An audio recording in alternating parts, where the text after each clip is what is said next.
And welcome to Oz by Drone again. We're live on the YouTube and we've got people asking, haven't you got a podcast to do? So we may as well put this person on the internet as well. One of your avid listeners. Yeah, there you go. G'day, g'day. You're the viewer, eh? You're the viewer. I knew we had one there. You're the one. I'm on 14. Yeah. There we go. Oh, it's great.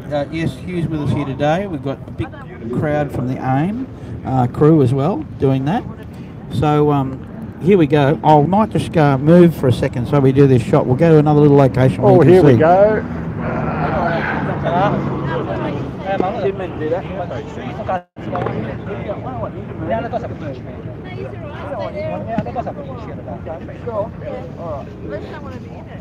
Oh! We'll move it so you're not in YouTube. It's okay, we promise. So, let's do that again.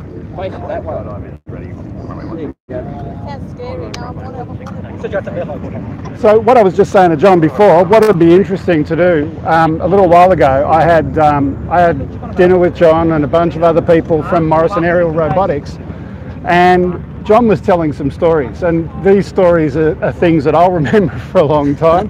The name of Clary. Clary, yeah. Clary was an ag pilot that I was very lucky enough to, if you like, be a little bit mentored by when I was younger. And Clary lived down in the New South Wales town of Bombala. And the company that I was working for sent me down to fly with Clary because Clary would show you how to land at very short strips and land on driveways and roads and all sorts of stuff. And he was the company guy to do that. And he was a wild man, so I'd heard. So to go down to Clary's place, driveway.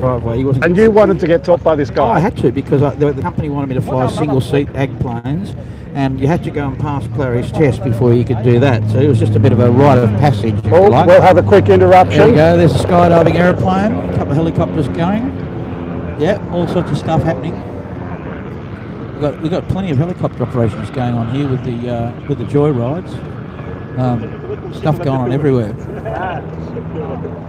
They're going up obviously for a skydiving trip, so we're going to see them pretty soon.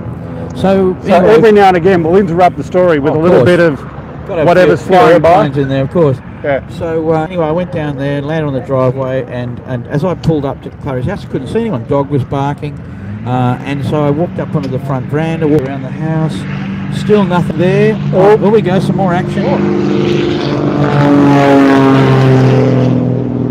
Now, you might want to watch this an extra 300, I think. Yeah, so we'll watch this, do a bit of filming for you, and you watch this and we'll come back, hold that Clary story. Here we go. You missed the roulette. Oh no, we watched it. Oh, you watched it, right? Yeah. So over here behind us we've got this plane just sitting up, going directly up, and a quick dive bomb.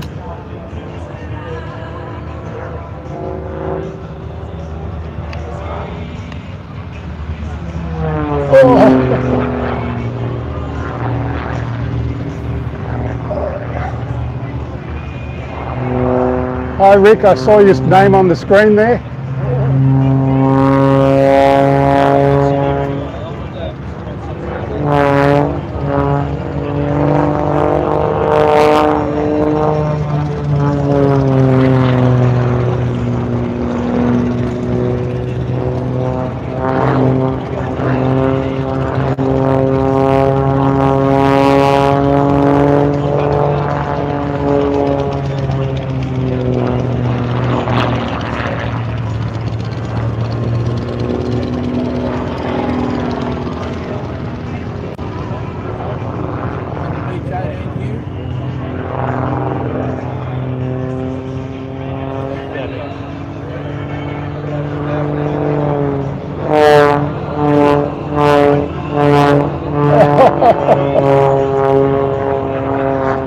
Hard on the motor, huh?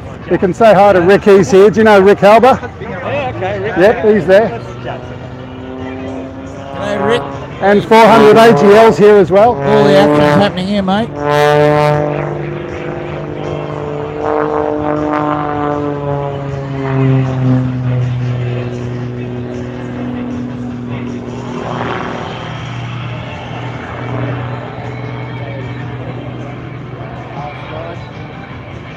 A400.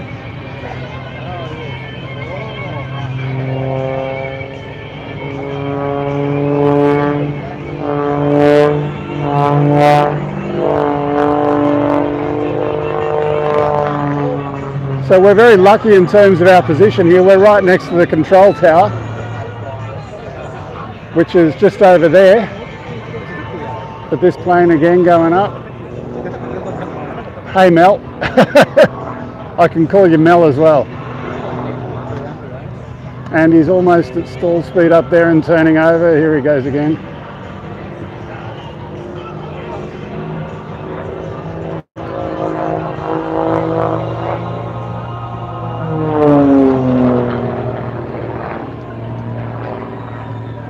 I could call you a few other things, Mel, but I won't today.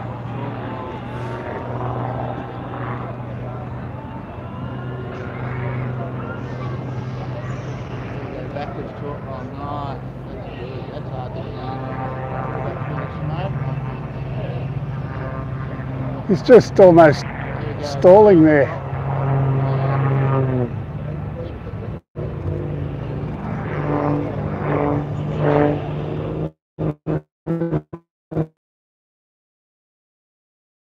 Cars Museum.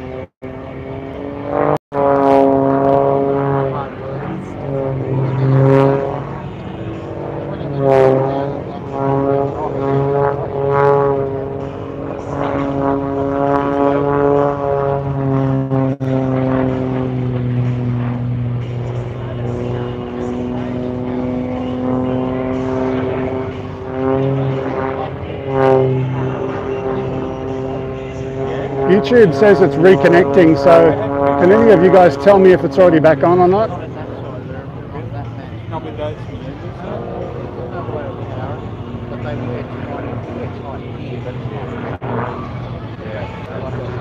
It's not adjusting.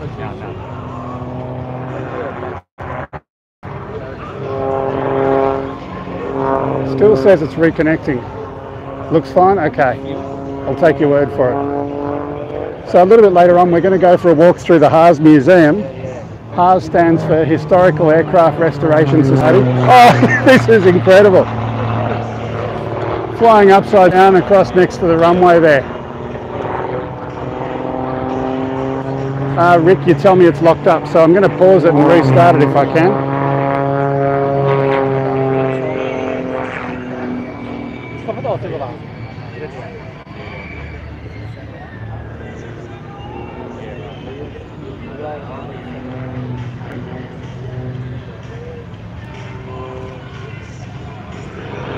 Is it locked up now, Rick?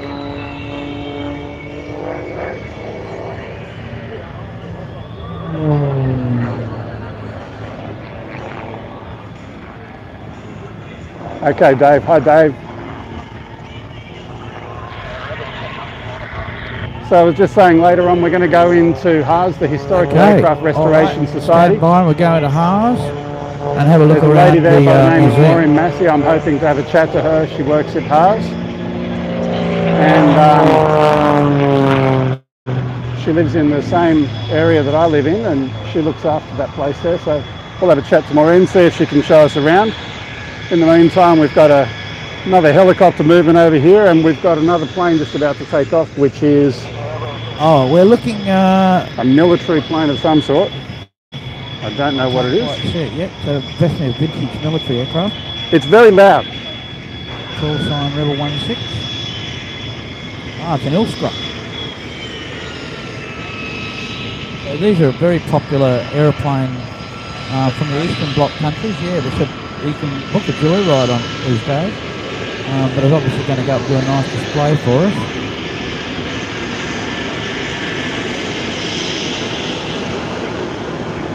A very popular warbird for people in the jet warbird industry and have enough money to get into that, but these can be bought. They were made right up into the 70s in the Eastern Bloc countries, used as primarily as a jet trainer. Nice looking I aircraft, saw something beautiful from lines. someone just talking about someone's coffee van behind there. I don't know who. Was that you, Rick? I saw the message and it disappeared. put it up on the screen again so I can work out what it was.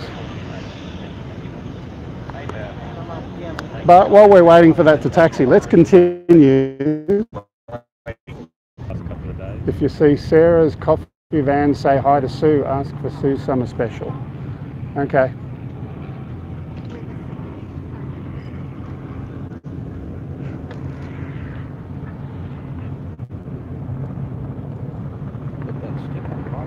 Yeah, I could. I'm being lazy. They're good though for monos. Pretty airplane.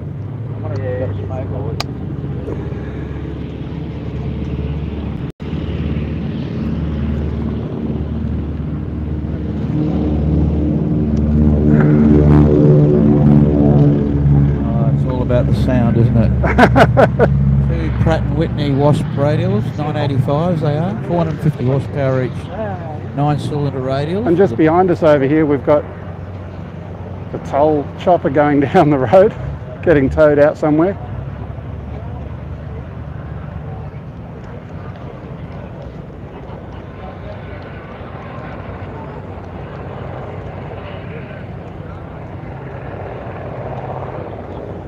So that building that's behind there is actually the Haas hangar.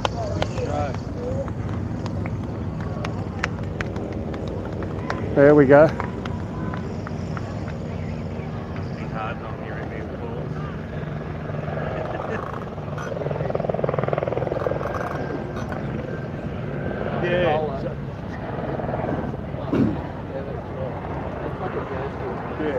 Oh yeah.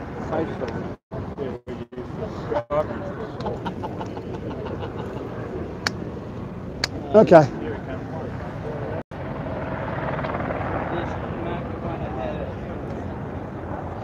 Okay, we got something about to come around the corner.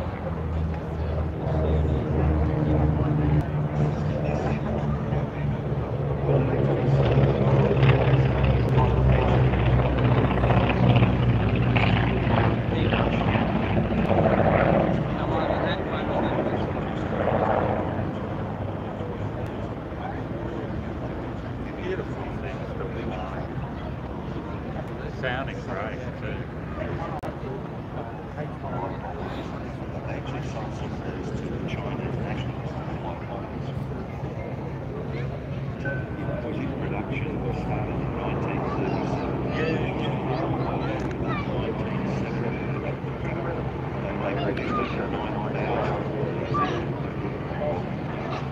We'll just wait for him to come around and do that circuit.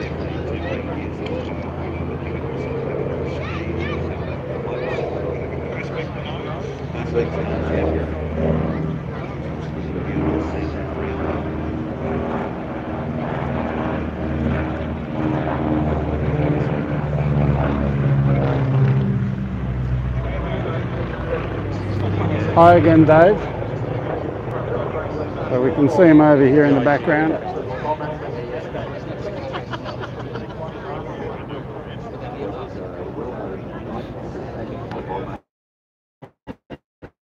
To the store, Larry. So I've arrived at his house.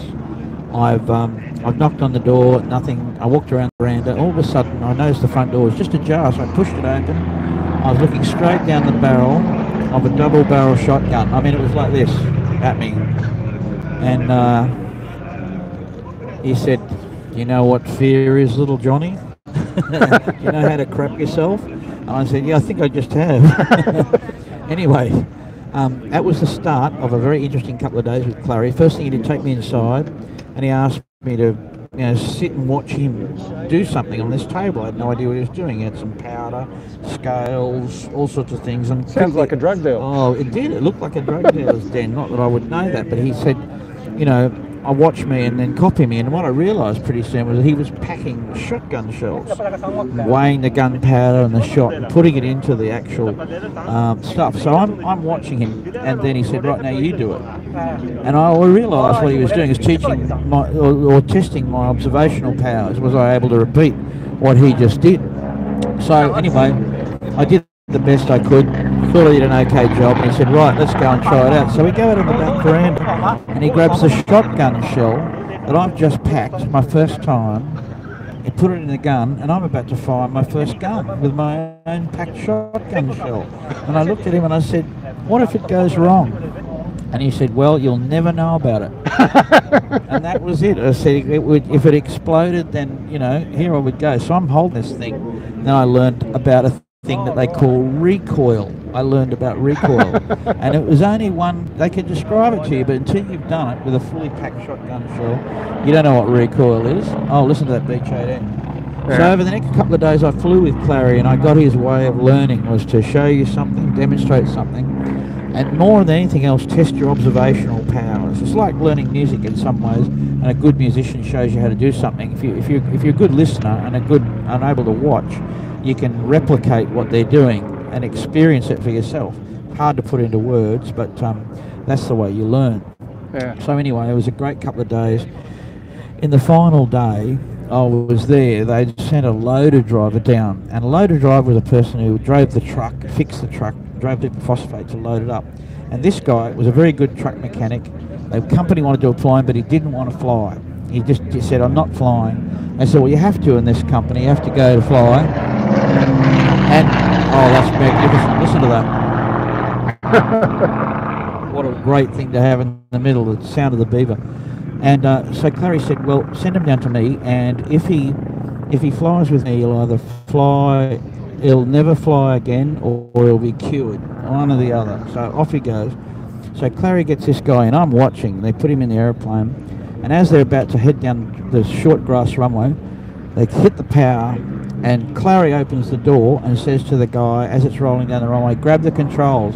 And he says, no. And he said, grab the controls, or I'll jump out. So he's got one foot on the step and not holding the controls, hand on the throttle. And in the last minute, just before the end fence, this guy grabs the control, reefs the aeroplane in the air, and Clary says, you fly it, keep it level. He said, I'll jump out, I can jump out from here, I've done it before.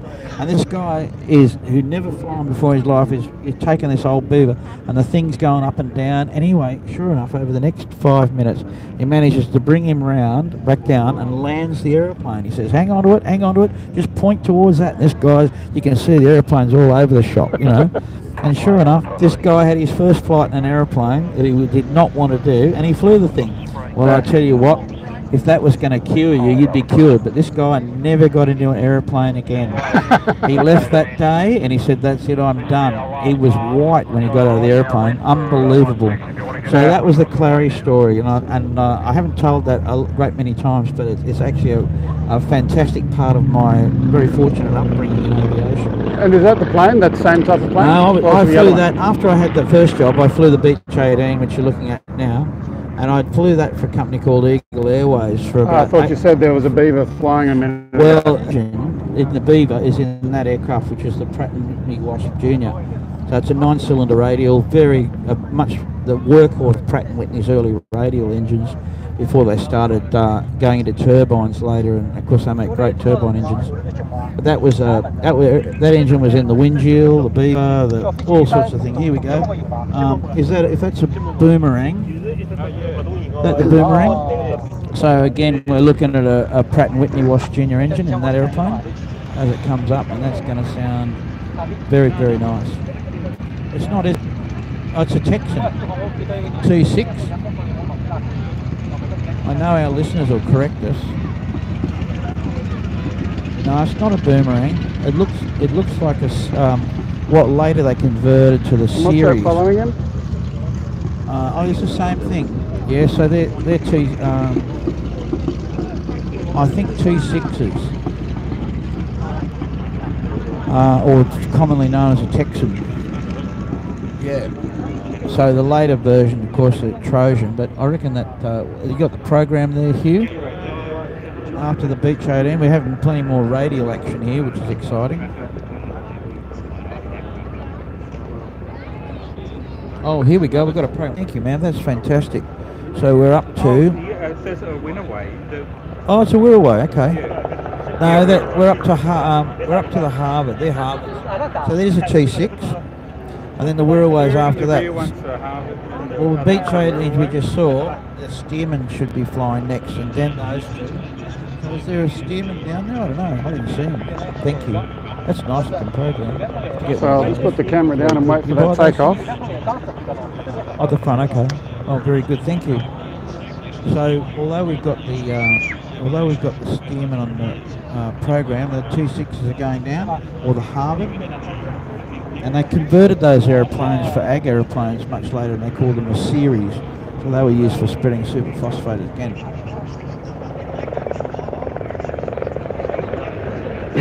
So we'll wait a couple of minutes for that takeoff, and then we'll chill out and have some time to relax ourselves. But later on in the day, I intend to get back and we'll have a look through the Haas Museum. Oh, I definitely want to look through the museum. A lot of the aeroplanes are out today, you know, you can see them out. So, and of course, you can always come down here, but come down to Albion Park. It's worth it to come visit the museum for sure. You know, like I said before, it's my neighbour that, you know, works here in this place, and she's always told me to come down, and I've always said I'll come down one day. I'm glad I did today. Yeah, perfect day for it. Here we go, listen to this, beach 18 taxiing past.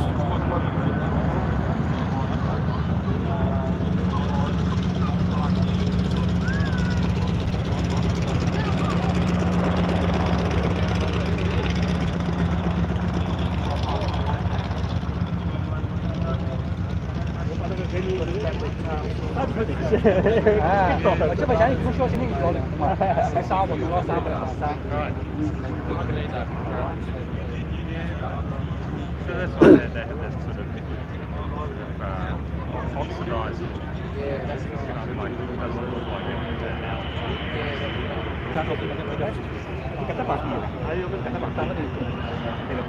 Okay, we'll just wait for this one and then we'll shut him down for a while.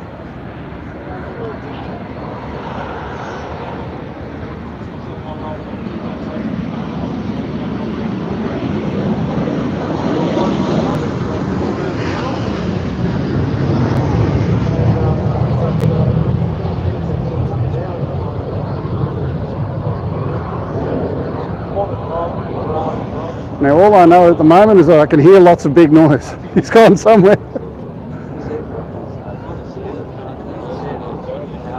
We'll wait for him to come round. You need a longer lens, Greg. Yeah, this is an iPhone.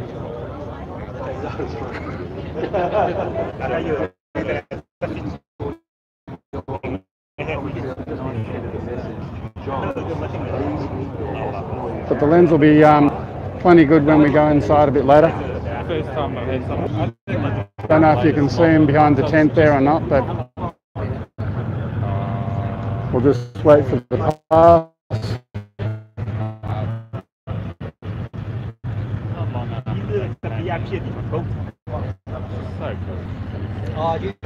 No, we'll leave it there for now. So guys, Rick on before. I'll catch you a bit later. Thanks for watching. Press the subscribe button and also press the bell button inside YouTube so that you can be notified about future broadcasts. Again, this is Osprey Drone Live. We'll see you a little bit later on the day when we go through the Haas Museum. Thanks for watching.